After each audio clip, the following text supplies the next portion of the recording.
My mother's blood spilled across the dinner table as I watched, paralyzed, at just 9 years old.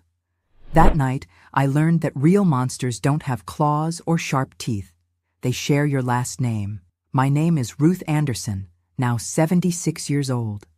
My white hair and wrinkled hands hide a story that few people know in this small town of Willow Creek in rural Kentucky. The younger folks just see me as the sweet old lady who sells homemade pies at the farmer's market on Sunday mornings, always with a smile and a kind word. If you look closely at me, you'll notice I smile with my lips, but my eyes hold an ancient sadness. These are the marks of a life that began in destruction, but that I slowly, painfully managed to rebuild. Sharing this story stirs everything inside me, so I'd like to ask for your support in the comments. Let me know where you're watching this video from. Please like it too, so I don't feel so alone carrying this burden.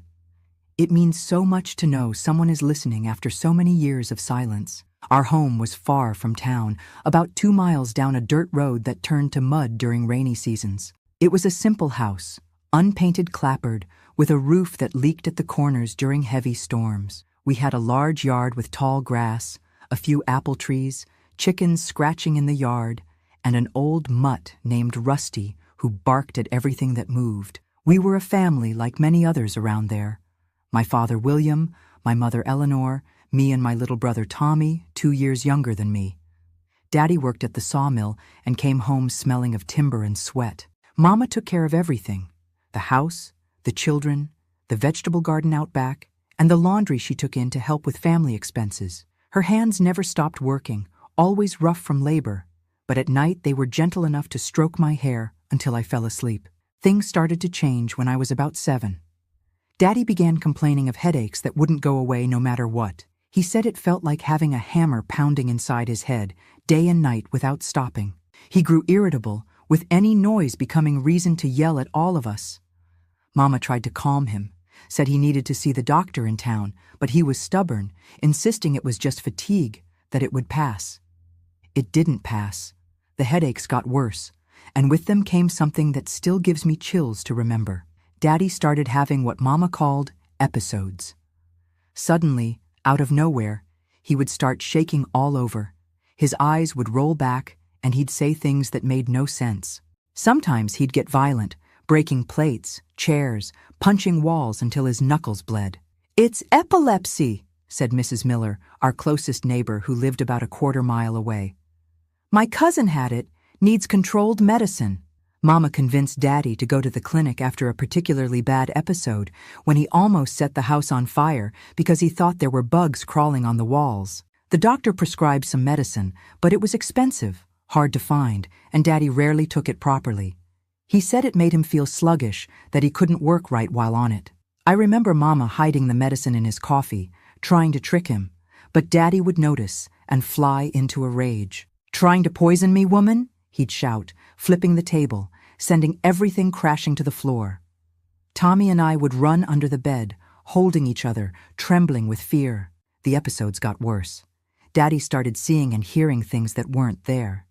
He'd talk to people who weren't present, argue with voices in his own head. Some days he didn't recognize any of us, called Mama by other names, said Tommy and I were devil's children who had broken into his house. Mama tried to protect us as best she could. When she sensed an episode coming, she'd send us to Mrs. Miller's or hide us in the storage shed out back where we kept tools and supplies. "Stay quiet with your brother," she'd whisper. "Don't make a sound no matter what you hear." And we heard terrible things: screams, objects breaking, Mama's muffled crying, Daddy's senseless accusations. Sometimes he'd say she had other men, that she was trying to steal his money, that she wanted to kill him in his sleep. One day, when we returned home after an episode, I found Mama sitting on the back doorstep, her eye bruised, her lips split. She tried to hide it with her hand, gave a weak smile when she saw me. "It's nothing, Ruth." I tripped and hit the corner of the table. I knew it was a lie, but I pretended to believe because it was easier that way. The situation worsened with each passing month. Daddy lost his job at the sawmill after having a violent episode there and threatening a co-worker with a chisel. He started drinking more, mixing whiskey with his medication when he took it, which only made everything worse. Money got tight. We depended more and more on what Mama earned taking in laundry and what we could grow in our garden. "Why don't we leave, Mama?" I asked one night, after Daddy had finally fallen asleep after breaking half the dishes in the kitchen. We were cleaning up the mess, trying to make as little noise as possible. "Where would we go, sweetheart?" she answered, her eyes tired, looking older than her 32 years. "I don't have any family left, no money saved. And your daddy, he's not a bad man, Ruth. It's the sickness. Somewhere inside that confused head is still the man I loved, your father." I wanted to believe her. I truly did. Sometimes, on good days, when the pain eased and he took his medicine properly, we'd glimpse the daddy from before. He'd sit on the wooden bench in the yard, call us over to watch the sunset, tell stories from his childhood, whistle those old tunes while fixing something around the house. In those moments, Mama would look at him with such love it hurt, as if she wanted to hold on to those moments forever. But the good days became increasingly rare until they almost disappeared completely. The episodes were now almost daily, and in between them, Daddy was constantly suspicious, irritable, paranoid. It was on a Wednesday night. I'll never forget it. It was raining hard outside, one of those summer storms that seems determined to tear the roof off. The sound of the raindrops hitting our tin roof was deafening. Tommy and I were already in bed, pretending to sleep. But I was alert, as I always was on rainy nights, because Daddy hated storms. Said the noise made the voices in his head louder. I heard Mama scream, then the sound of a chair falling. Nothing unusual, unfortunately. I pulled the blanket over Tommy's head. He had already started crying softly. "Shh, it'll pass," I lied, as I always did. But that night was different. The screams grew louder. I heard Mama begging, "William, for God's sake, put that down. You don't know what you're doing." Then came a sound I'd never heard before, like a watermelon falling and cracking on the ground. A dull thud, followed by a wet sound. Then, silence. Just the sound of the rain outside. That silence terrified me more than any scream. I got out of bed, even though I knew I shouldn't. "Stay here," I whispered to Tommy. "Don't leave for anything." I walked down the dark hallway, my bare feet making the old wooden floorboards creak. The kitchen door was ajar, a sliver of light escaping. I pushed it open gently, just a little, just enough to see. The image is burned into my mind to this day, like a photograph that never fades. Mama fallen on the cold cement floor, a trickle of blood running from her head, forming a pool that slowly grew larger. In Daddy's hand was the wooden pestle she used to grind spices, now stained red. His eyes were glazed over, as if in a trance. "The voices stopped," he said, his voice calmer than I'd heard in a long time. "They finally stopped." I don't know if he saw me there, frozen in horror. I just know I ran back to the room, grabbed Tommy's hand, and hid us in the closet, where we stayed huddled together, shaking until dawn. What happened that night and in the days that followed is so painful that even after almost 70 years, my hands tremble trying to put it into words. But I need to tell it. I need you to know, because the real nightmare was only beginning. When the sun rose that Thursday, I was still in the closet, holding Tommy, who had managed to fall asleep between sobs. My whole body ached from being cramped, but what hurt more was the silence that filled the house. A heavy silence, as if the world had stopped breathing along with Mama. I heard footsteps down the hallway, our bedroom door opening. "Ruth? Tommy?" Daddy's voice sounded normal, almost like the one I knew before the illness took over. For a delirious second, I thought it had all been a terrible nightmare, that I would wake up and find Mama in the kitchen making cornbread, the smell filling the house. But that's not what happened. Daddy found us in the closet. His eyes were different. Not glazed over like during his episodes, not angry like they were afterward. They were empty, like dry wells where you can't see the bottom. "Come," he said with a frightening calmness. "We need to fix things. As if he could repair what had happened, as if he could piece our shattered family back together. When we left the bedroom, I saw he had already wrapped Mama's body in a sheet. There were dark stains on the kitchen floor that he had tried to clean. The smell of blood mixed with bleach made me sick. "Your daddy's sick, but he'll take care of you," he said, talking about himself in the third person, as if he were someone else. Maybe in his mind, he was. We're not going to tell anyone what happened. It was an accident. She slipped. Do you understand? Tommy started crying again, softly. Daddy grabbed his arms roughly. Understand, boy? She slipped. I nodded quickly, pulling Tommy close to me. Yes, Daddy. We understand. That morning, while the rain still fell outside, Daddy dug a hole in the backyard, behind the chicken coop. He buried Mama there, with no coffin, no preacher, nothing but the blood-stained sheet. We watched from the bedroom window, unable to cry, as if our tears had dried up from so much fear. In the days that followed, Daddy told the neighbors that Mama had gone to visit a sick cousin in Louisville. Nobody questioned it much. People avoided our house because of Daddy's peculiarities. Mrs. Miller even offered to help with us while Mama was away. But Daddy refused, saying he could manage. Life continued in a frightening, strange normality. Daddy sent us to school, cooked meals, badly, very badly, nothing like Mama's, washed our clothes carelessly. Sometimes he seemed almost normal, as if the illness had improved. He spoke little, but had no violent episodes. Later, I understood that he had stopped taking his medicine completely, but he had also stopped drinking. It was as if he was living in another world, a world where none of that had happened. Nights were worse. I would lie in bed with Tommy, hugging each other as always, but now without the comfort of knowing Mama was in the room next door. Instead, we knew she was in the backyard, under the damp earth, alone in the darkness. It was on one of those nights, perhaps 2 weeks later, that I heard our bedroom door open slowly. It wasn't unusual for Daddy to come check if we were sleeping, so I pretended I was, as I always did. But this time was different.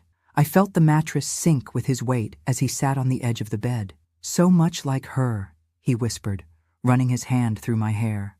Hair, same eyes. I kept my eyes closed, breathing slowly, praying he would leave soon. But the hand continued, moving down my face, my neck, to places no father should touch his daughter. That night, something inside me broke forever, something that all the time in the world couldn't completely mend. I learned a lesson no child should learn. Sometimes the monster doesn't just live in your house. He's your own flesh and blood. The nights became a recurring nightmare. I tried to lock the door, but he tore off the latch. I tried to stay awake, but exhaustion won. I tried to scream, but he covered my mouth with hands that smelled of earth and sweat.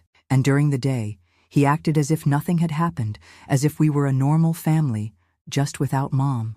Tommy sensed something was wrong, but he was too young to understand. He only knew that the sister who had always protected him now cried in hiding and trembled when their father approached. I started sending him to sleep at Mrs. Miller's whenever I could, making up excuses. At least he would be safe. At school, my grades plummeted.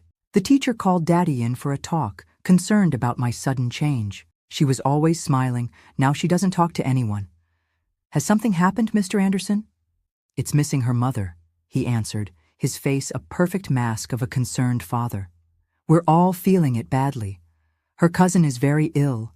It'll be a while before she returns. The teacher believed him, of course. Who would suspect that seemingly respectable man, a widower, though nobody knew, taking care of his children alone? I tried to tell someone once, Mrs. Miller.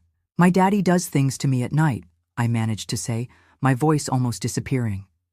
Things he shouldn't. She looked at me with pity, but also with disbelief. Child, don't make up stories.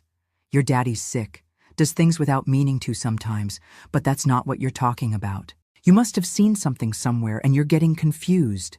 After that, I didn't try again. Who would believe a 9-year-old girl against an adult's word? The months dragged on, each day feeling like an eternity. I started losing weight, having terrible nightmares, jumping in fear when anyone touched me. But nobody noticed, or if they did, they chose not to see. On one of the darkest nights of my life, when the smell of whiskey was again coming from Daddy's breath, when his hands were rougher than usual, I made a decision. I couldn't keep living like this. I couldn't let this happen to Tommy, too, when he got a little older. I couldn't allow that man, whom I once called Daddy, to destroy what was left of our family. That night, while he finally slept, his loud snoring filling the house, I got up silently. My decision was made. If nobody would help me, I would have to help myself. In the kitchen cabinet, way in the back, was the bottle of rat poison that Daddy used. It had a skull drawing on the front, warning of the danger. Mama always kept it far from our reach, afraid we might touch it by accident. I held the bottle in my small, trembling hands, feeling the weight of what I was about to do. I was 9 years old, but I wasn't a child anymore. Childhood ended that rainy night when Mama's blood stained the kitchen floor. The plan was simple. Daddy drank black coffee every morning, strong and with lots of sugar. The bitter taste of the poison would be disguised. Just enough and it would all be over. Tommy and I would run to town, say he had one of his episodes, that he fell alone.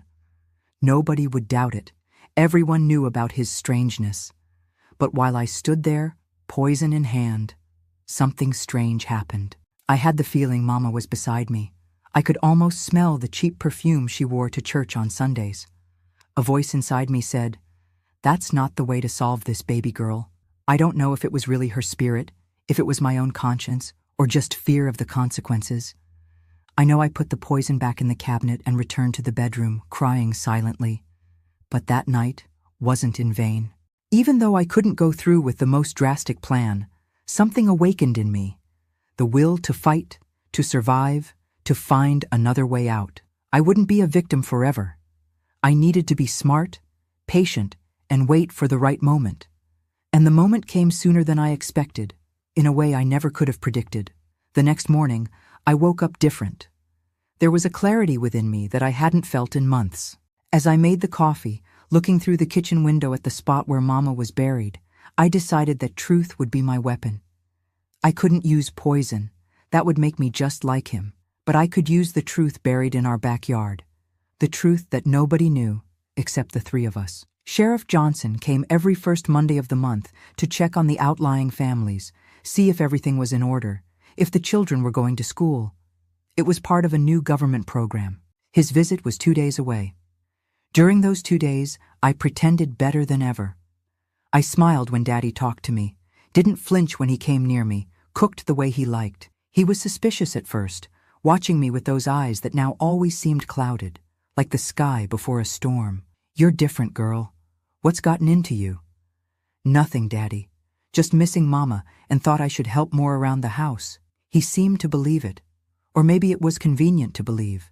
At night, when he came to my room, I let him do what he wanted without fighting, swallowing the tears and disgust, thinking only of the 2 days left until liberation would come. When Sheriff Johnson arrived that Monday, mounted on his brown horse, I was waiting by the gate.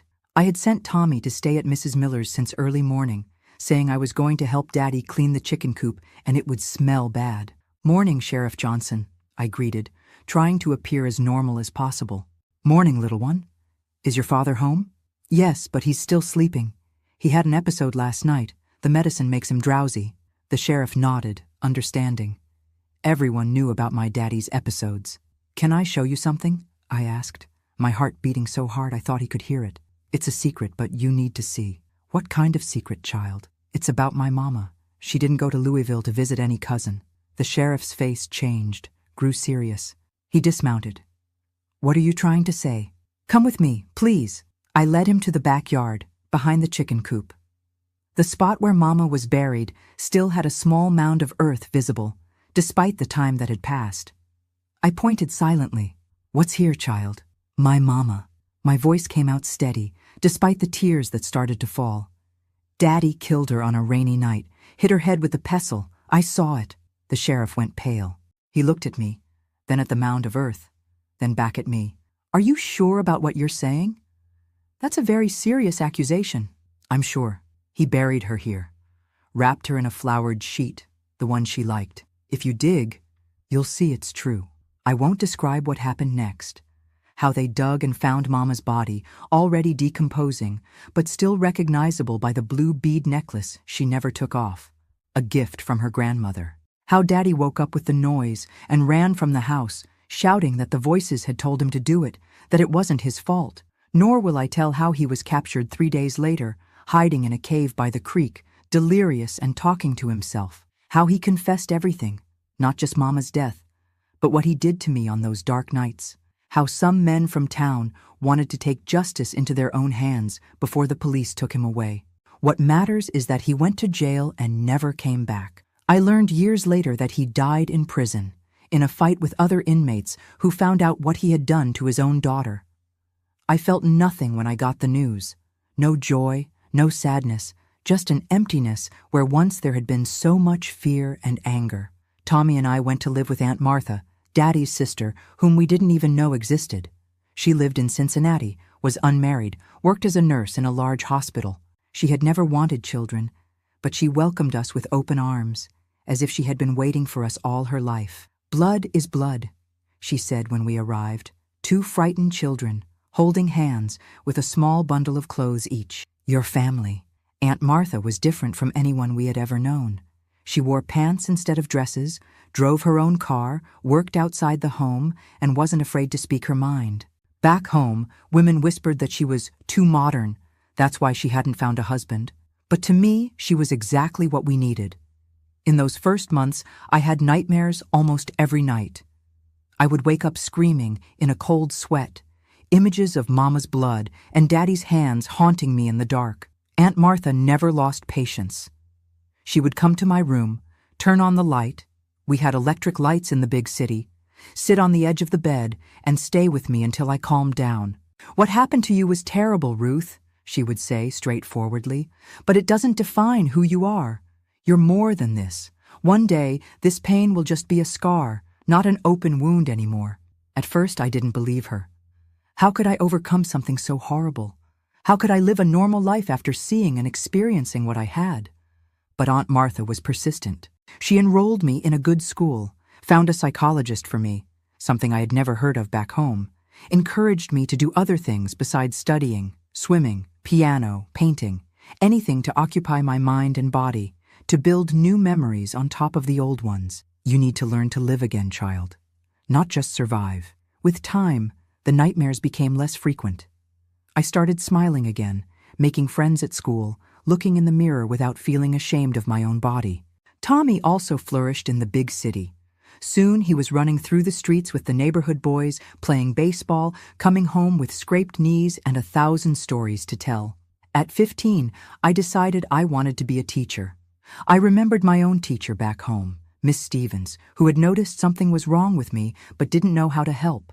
I thought about how many children must be going through what I went through, in silence, with no one to reach out to them. I wanted to make a difference in those children's lives. Aunt Martha supported my decision and helped me enter the normal school. Those were difficult but rewarding years. By 18, I was already teaching in a neighborhood school for preschool children. Seeing those little faces light up when they learned something new was like a balm to my wounded soul. Life went on. Tommy graduated from medical school, to Aunt Martha's pride. I met Jim at a school function where I taught. He was the father of one of my students, a recent widower with a 5-year-old son to raise alone. We started talking about the challenges of raising children, then about music, literature, and before I knew it, we were dating. It was difficult for me. Even after so many years, a man's touch still awakened memories I preferred to forget. Jim noticed my discomfort and was patient, respectful. When I finally told him about my past, he cried with me, holding my hands gently. "None of that matters to me," he said. "What matters is who you are today, Ruth, and you're the strongest, kindest woman I've ever met." We married on a spring Sunday in 1970. I was 24 and felt like I was really beginning to live for the first time. Jim, his son Mark, and I formed a family I never imagined I could have. 3 years later, we had our daughter, Emily, a little girl with curly hair and an easy smile who became the center of our world. Holding my newborn daughter in my arms, I promised her what no one had been able to promise me, that she would always be safe, always be loved, that no monster would ever reach her as long as I lived. The revenge I planned as a child, using truth as a weapon against my father, wasn't the end of my story. It was just the beginning of a long journey of healing, rebuilding, and finally, a full life that no one could have predicted for that frightened little girl from rural Kentucky. Sometimes, when I close my eyes, I still see Mama's blood flowing across the kitchen floor. I still feel Daddy's weight sitting on the edge of my bed. But these memories don't have the power they once had. They are ghosts from a past that can no longer hurt me. The real justice wasn't my father's imprisonment or death. It was that I managed to live, to love, to build a healthy family, to break the cycle of violence that could have consumed me. It was discovering that even from the ashes of the worst tragedy, flowers can grow. The years passed, my children grew up, and many things changed in America and the world. Looking back, I see a life full of ups and downs, like any other. But the shadows of the past never completely left me. Jim was a good husband, a decent man who helped me rebuild my trust in others and in myself. We were together for 35 years until lung cancer took him in 2005. They were good years, despite the normal difficulties of any marriage. We raised our children with love and respect, values I learned from my mother in the few years I was with her, and from Aunt Martha afterward. Mark, the son Jim brought to our marriage, became as much mine as if I had given birth to him. He became an engineer, married young, and gave me 3 grandchildren who are the light of my eyes. Emily, my biological daughter, followed in my footsteps and became a teacher. But she went further. Today she runs a school for underprivileged children in Cincinnati's outskirts. Tommy, my brother, built a career as a pediatrician. He always jokes that he chose to care for children because of me, because I took care of him when no one else could. Even with an apparently happy and fulfilled life, I carried a secret that weighed inside me. For decades, no one but Jim, Aunt Martha, and Tommy knew what had happened in that house in Kentucky.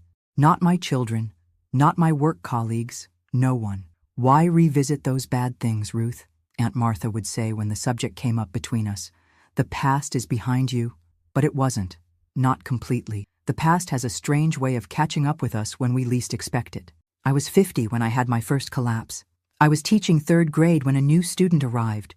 A skinny boy with frightened eyes and finger marks on his arms. I looked at those marks and suddenly I wasn't in the classroom anymore. I was back in that house in Kentucky, feeling Daddy's hands on my small body. I fainted in front of the class. When I woke up in the school infirmary, I knew I needed to face what I had kept buried for so long. I couldn't keep pretending that frightened little girl wasn't a part of me.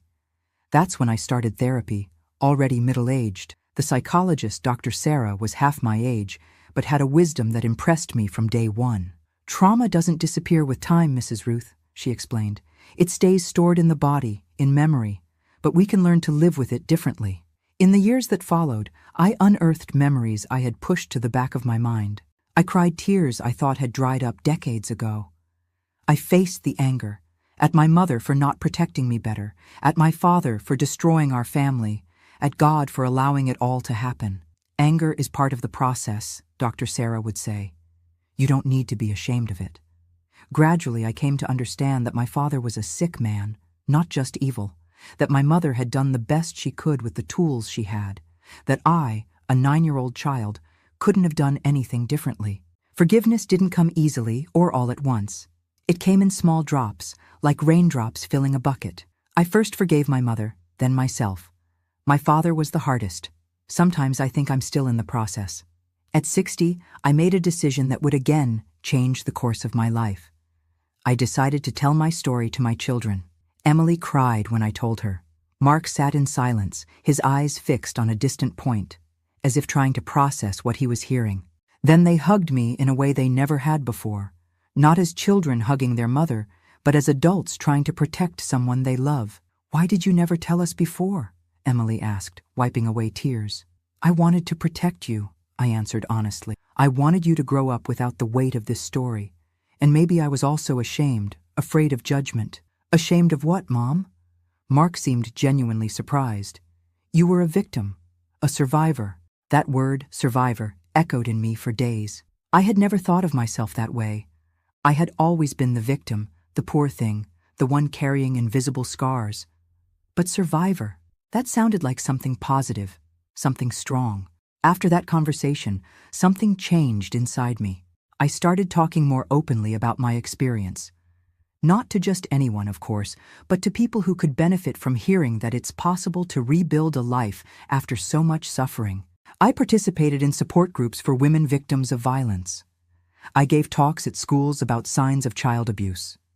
I became a volunteer at a shelter for children rescued from violent homes. With each story I told, each hand I shook, the weight I carried seemed to lessen a bit, not because I was forgetting, but because I was giving a new meaning to those painful memories. They were no longer just the story of the girl who suffered. They were the story of the woman who survived and decided to help others survive too.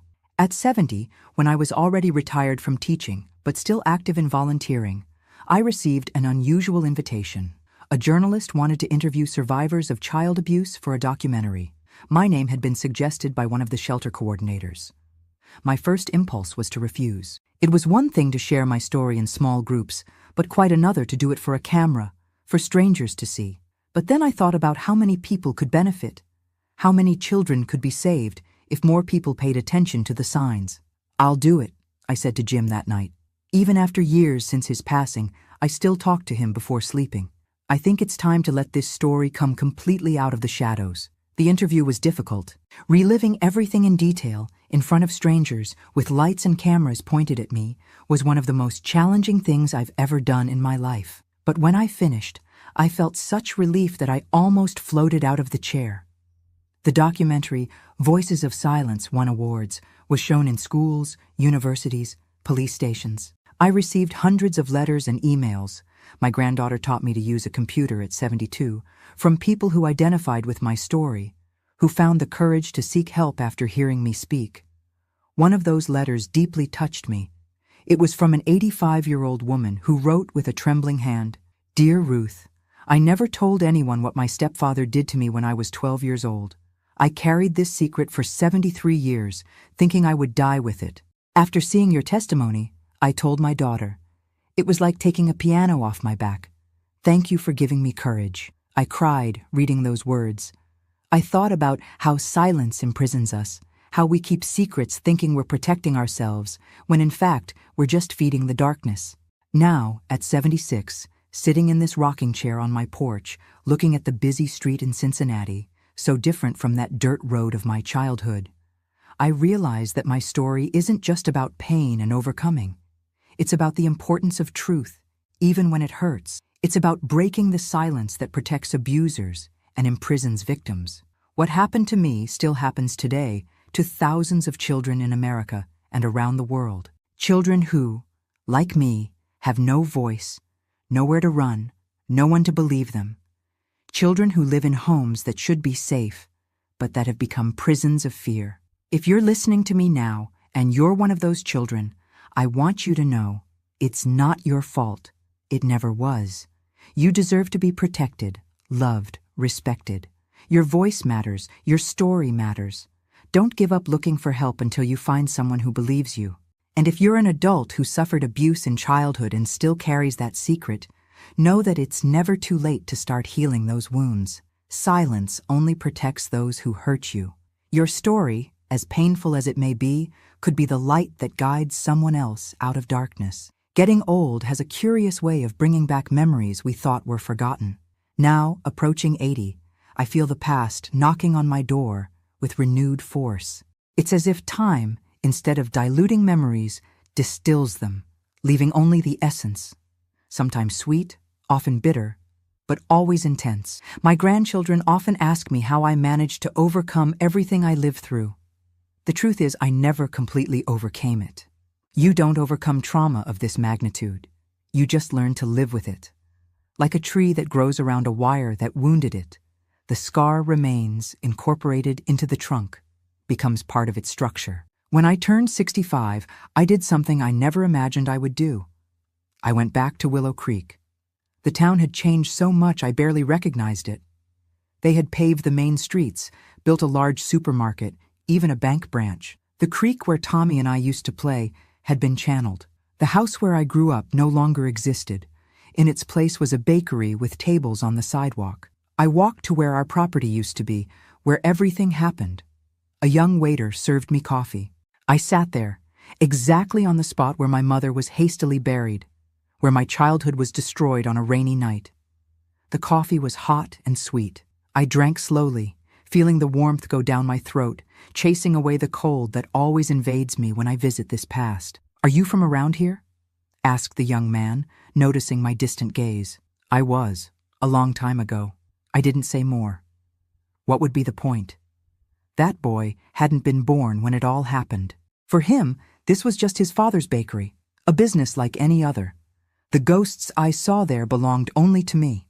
During that trip, I also visited the local cemetery. After my story gained notoriety with the documentary, the town council arranged for my mother's body to be transferred to a proper grave. I brought flowers, red carnations, like those she used to grow on our porch. I stayed there a while, silently talking to her, telling her about my children, my grandchildren, about the life I built despite everything. You would be proud, Mama, I whispered before leaving. It was a visit of closure, of farewell. I haven't gone back since, nor do I plan to. Some doors need to be closed so we can move forward. At 70, I lost Tommy, my brother, my accomplice, the only person in the world who had lived through part of the same nightmare as me, passed away after a battle with Alzheimer's. It was a terrible disease that made him lose pieces of his memory, bit by bit. By the end, he didn't recognize me anymore, confused me with our mother. Mama, I'm scared. Daddy's yelling again, he would say, his eyes lost in a past I wished he could forget. His departure left a hole in me that nothing could fill. It was as if the last witness to my story had disappeared, leaving me alone with my memories, with no one to confirm. Yes, this really happened. It wasn't just a nightmare. Aunt Martha had passed years before, taking with her that strength that supported me when I needed it most. Jim, too. The people who held us when we were falling embark on their own journeys, leaving us behind with the task of continuing to live, of passing on what we've learned. It was after Tommy's death that I began writing my memoirs, not to publish, just to ensure this story wouldn't die with me. So my grandchildren and great-grandchildren, when I'm no longer here, can better understand who their grandmother was, where the strength everyone says they see in me came from. Writing was therapeutic. Each word placed on paper was like a small headstone laid on a grave, finally sealing a past that for so long remained open, exposed, bleeding. When I finished the manuscript, I gave a copy to each of my children. Emily cried when she received hers. Mark held the envelope against his chest for a long time before he could speak. "Thank you for trusting us with this, Mom," he said. "We'll keep it with all due respect." In 2020, when the pandemic arrived, bringing fear and isolation, I discovered that my life experiences had somehow prepared me to face crises. While many fell into despair with the confinement, I found strength in the memory of other isolations, other prisons I had already overcome. I supported my grandchildren through video calls, yet another technology I had to learn, told stories to my young great-grandchildren, organized an online prayer group with friends from church. Somehow, my age, which many would see as a vulnerability factor, became my greatest strength. I had seen so much, survived so much, that a pandemic, although frightening, wouldn't bring me down. "Grandma is indestructible," joked my grandson Peter during one of our calls. Not quite, I thought to myself. I'm not indestructible. I was destroyed several times throughout my life, but I learned to rebuild myself, piece by piece, becoming stronger at the broken places. Recently, Emily invited me to speak to the teachers at the school she runs. It was a training session on identifying signs of child abuse. I hesitated at first. I'm too old for these things, I thought. But I ended up accepting. Sitting before those young women, full of energy and hope, I told my story once more. I spoke of the rain pouring that night, of the sound the pestle made as it hit my mother's head, of my father's hands violating my innocence, of the decision to use truth as a weapon against him. I also talked about rebuilding, about therapy, about difficult and incomplete forgiveness. When I finished, a young teacher raised her hand. She had tears in her eyes. "How did you manage not to become a bitter person after all that?" The question caught me off guard. I had never thought much about it. After a few seconds of reflection, I answered, "I think it was a daily choice. Each morning when I woke up, I had to decide, will I let what happened to me define who I am today, or will I use it as strength to build something different?" It wasn't always easy to choose the harder path. There were days when bitterness seemed the only possible option. But at some point I realized that if I chose hatred and bitterness, my father would continue destroying me, even after his death. And I couldn't allow that. Growing old means facing finitude with greater clarity each day. At 76, I know I have more past than future ahead of me, but that doesn't frighten me as much as it should. I've lived enough, loved enough, suffered more than enough. I'm ready for whatever comes next, whatever it may be. I look back and see a long, winding road. Some parts were so dark I could barely see a step ahead. Others were illuminated by a kind of joy that only those who have known deep pain can truly appreciate. It was a full life, complete, with its pains and beauties. If I could give advice to that 9-year-old girl, frightened, hidden in a closet while her world fell apart, I would simply say, hold on, little one. The road will be long and difficult, but you'll make it. One day, you'll be an old woman sitting on a porch, watching the sunset, surrounded by people who love you. One day, you'll tell your story and help others survive their own storms. And on that day, you'll understand that in some mysterious way we can't fully comprehend, nothing was in vain. If my story has touched your heart in any way, I ask you to share it with others who might need to hear this message of hope. Click the like button so more people can learn about this story and perhaps find courage for their own battles. Subscribe to our channel to follow other true stories of survival and faith that we publish daily.